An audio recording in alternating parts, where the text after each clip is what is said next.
নমস্কার বন্ধুরা, মাঠের খবর চ্যানেলে তোমাদেরকে স্বাগত জানাই। তো বন্ধুরা, এই চ্যানেলে যারা প্রথমবার এসেছো প্লিজ চ্যানেলটি সাবস্ক্রাইব করে আমাদের চ্যানেলের সঙ্গে যুক্ত হয়ে যাও। আরে ভাই, ইস্ট বেঙ্গলে নাকি ভেতরে ভেতরে বিশাল বড় কিছু একটা খিচুড়ি পাকছে। কাগজে কলমে ইনভেস্টর হিসেবে ইমামি গ্রুপ বহাল আছে, কিন্তু ময়দানের হাওয়া বলছে অন্য কথা। বাজারের জোর রিউমার, ইমামি থাকতেও নাকি লাল হলুদে পা রাখতে চলেছে ভারতের অন্যতম সেরা কর্পোরেট জায়েন্ট টাটা গ্রুপ। কি বিশ্বাস হচ্ছে না? ভাবছেন ইমামি থাকতে আবার অন্য কেউ কিভাবে আসবে? আর এখানেই রয়েছে আসল টুইস্ট। ভেতরের খবরটা কি, চলুন খোলসা করে বলা যাক। রিউমার কিন্তু এমনি এমনি রটে না।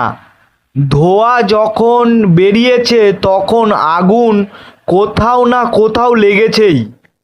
ময়দানের গুঞ্জন বলছে বেশ কিছু সিদ্ধান্ত এবং প্লেয়ার রিক্রুটমেন্ট নিয়ে নাকি ক্লাব পার্টনার আর ইনভেস্টরদের মধ্যে আন্ডার কারেক্ট চলছে। ইমামি টাকা ঢাললেও সমর্থকরা যেভাবে সাফল্য চাইছে এটা আসছে না। আর ঠিক এই জায়গাতেই নাকি তৈরি হয়েছে একটা ফাঁকা জায়গা। ফিসফাস শোনা যাচ্ছে ইমামি হয়তো পুরো ফুটবল প্রজেক্টের দায়িত্ব একা না রেখে বড় কোনো পার্টনারের হাতে কিছু শেয়ার ছেড়ে দিতে পারে। আর সেই সুযোগটাই নাকি নিতে চলেছে টাটা। এবার আসি আসল রিউমারে। টাটা গ্রুপ এলে কিভাবে আসবে? অনেকেই বলছেন আইএসএলের নিয়ম অনুযায়ী তো টাটা আসতে পারবে না, কারণ তাদের অলরেডি জামশেদপুর এফসি আছে।